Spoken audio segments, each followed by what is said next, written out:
So the other question is, how do you ensure confidentiality is met inside the online support groups? Because one, in person, it's just you and people around there, who's in the group and everything. So if what comes out, power, so how do you handle confidentiality in an online support group? So I think I can answer that. So first and foremost, with our hug support groups, what we do is we have rules. In the sense that inside the rules, there are certain things that are supposed to be in the group, there's a certain things that are supposed to be in the groups and everything.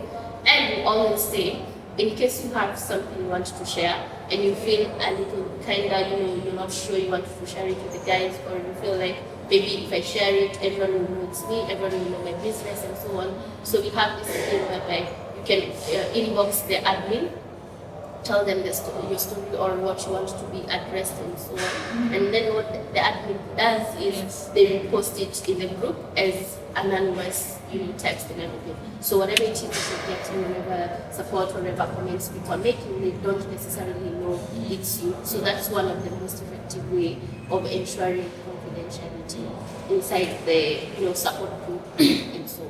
I don't know if there's something you have to add in terms of confidentiality in the groups. No, I think just maybe you're right on the money.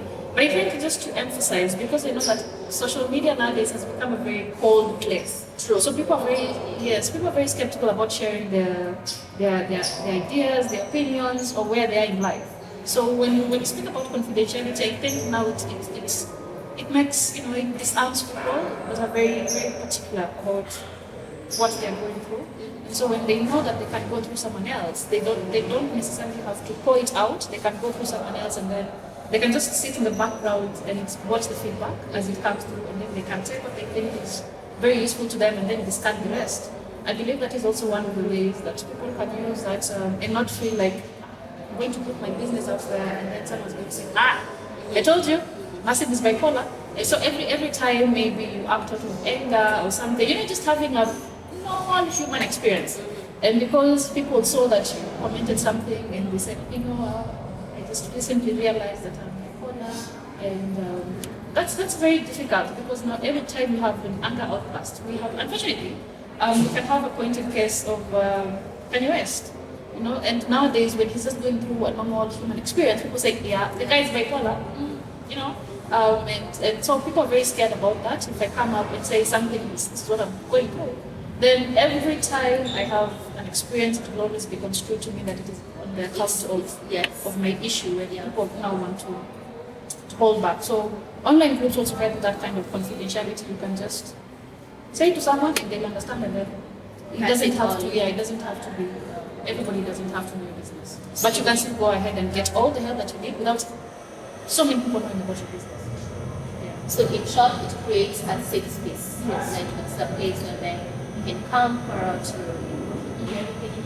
And the fact that you realize during this conversation, you realize there are actually other people that are actually going through almost the same things that you're going through. Because again, in life, there's nothing new under the sun, right? So that also gives you some sense of comfort that yes, you take a story, so for waiting, and that gives you that motivation to want to work towards bettering yourself, towards coping with whatever it is that you're going through. Yeah. In fact, there are so many support groups. I'm in one support group.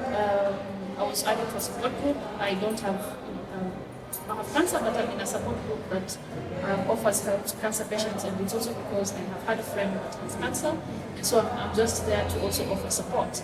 So the people that are there either have been affected by cancer directly or indirectly.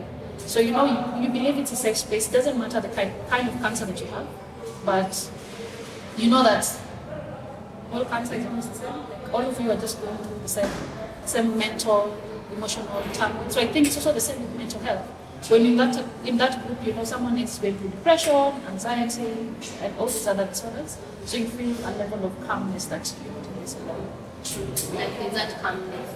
I have someone in the audience who actually understands what I'm going through, because it's very hard for you to communicate to someone who's maybe never gone through what you're going through or doesn't understand what you're going through. That's why you find things to be, you get over it, someone says that because they don't necessarily know exactly what you're going through.